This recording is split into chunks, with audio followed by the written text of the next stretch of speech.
Asamaka, a god-forsaken place if ever there was one. Made up of some concrete block houses of the most primitive kind for the customs and the army, with skeletons of vehicles that weren't going anywhere.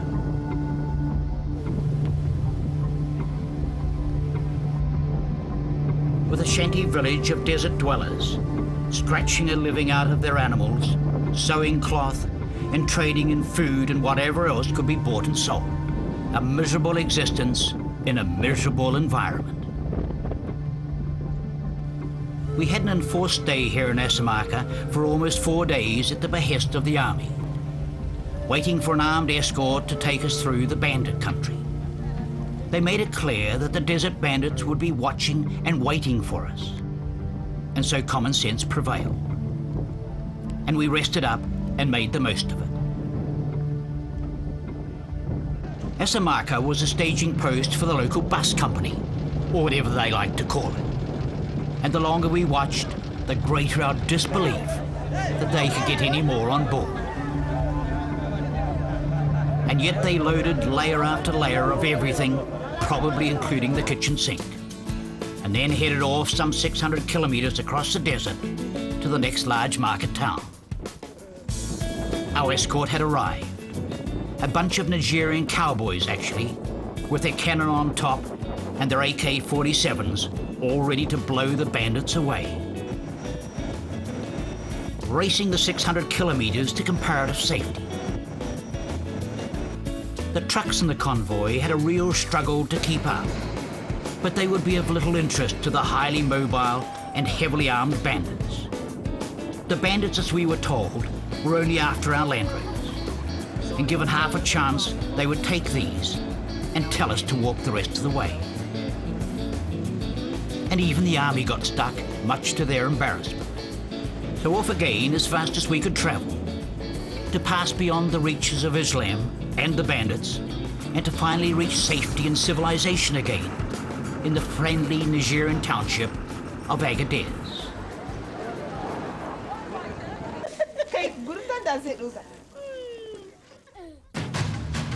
We were now in Black Africa, with a route that would take us westwards into Burkina Faso, then into Mali, before turning south into the Ivory Coast and its capital of Abidjan.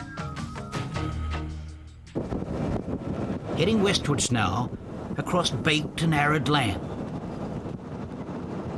to reach Niamey, the capital of Niger, a strange mixture of the old and the new.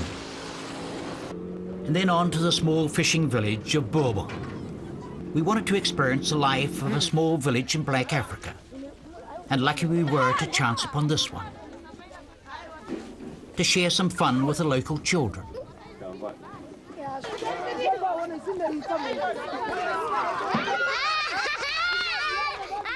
And to watch the gathering of the water at the start of the day.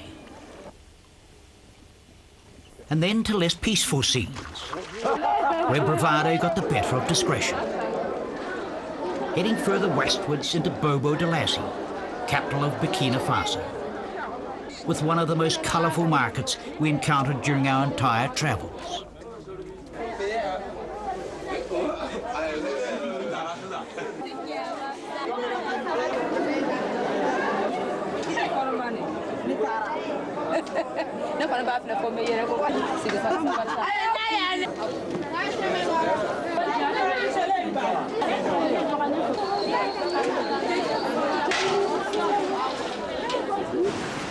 And then on the day before Christmas, some relaxing and refreshing hours amongst some remote cascades.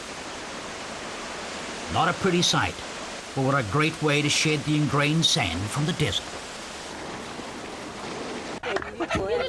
Into Mali now, and crossing a tributary of the Niger River in typical African style.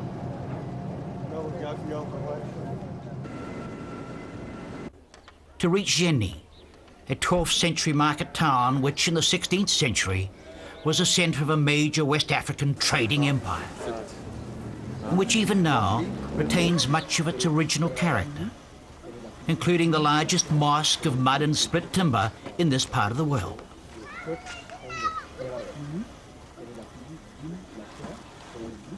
The day starts early for the children in school, learning to write in Arabic with grace and style.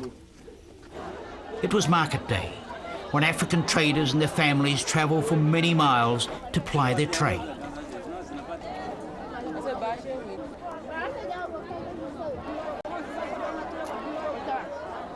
The colours, the sights and the sounds were quite exceptional.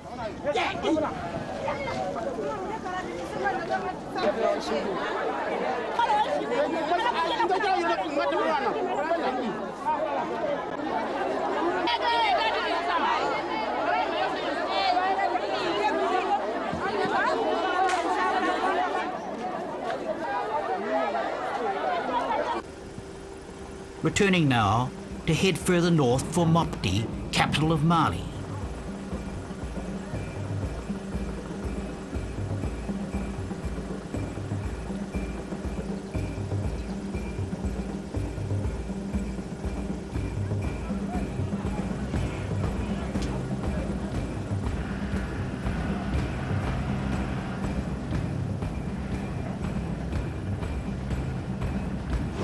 We had wanted to see and experience something of life on the great Niger River, which winds its way for thousands of miles through northwest Africa.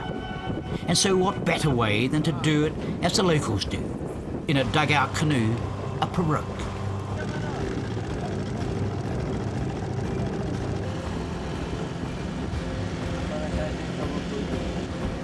To see something of river life in its various forms. And to finish the day in a riverside village. To wake the next morning with the animals and the fishermen. And a noisy welcome from an early morning school. And to meet and share experiences with the local people.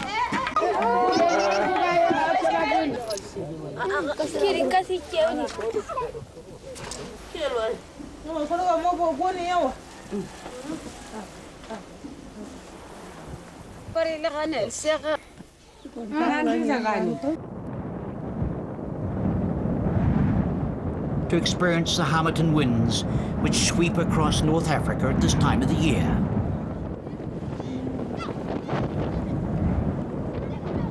Turning south now to the Biendagara escarpment, home of the Dogon tribe since the 16th century. And before them the Pygmies who lived in the caves in the cliff face.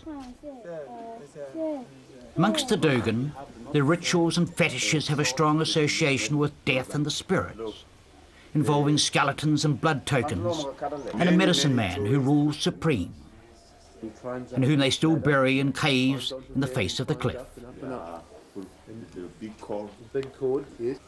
A way of life which still follows the traditions of centuries ago. Across country to find a secluded camp for the evening.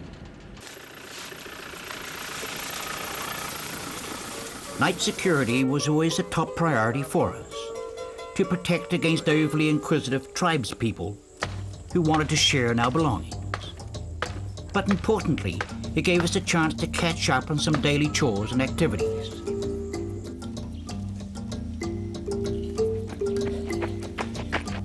Including a team photograph, before heading further south and into the Ivory Coast.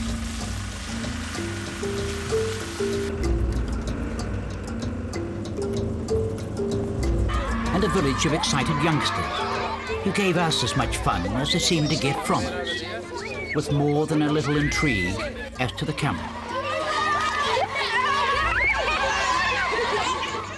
To experience a bridge of liana vines.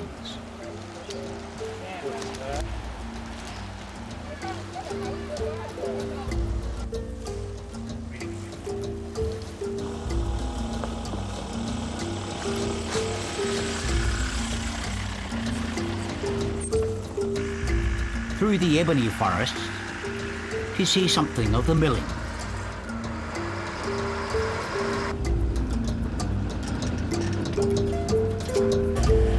And then to finally arrive at the coast, and our first sight of the sea for more than 2 months.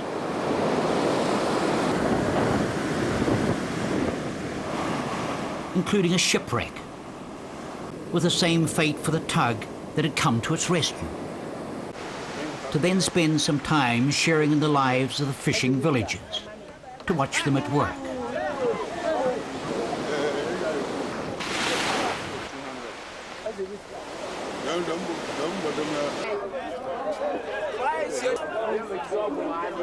And to see them marketing the fruits of their labours with a variety of seafood which was as bountiful as it was colourful.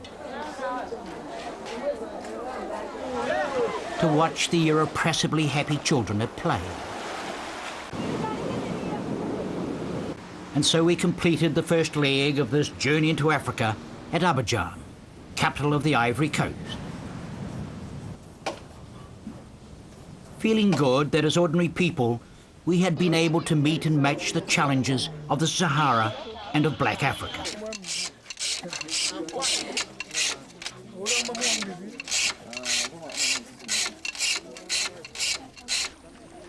But rather than being satisfied with this, and the rest and relaxation to follow, we found we had an even stronger and more compelling urge to pit ourselves against a journey across Central Africa.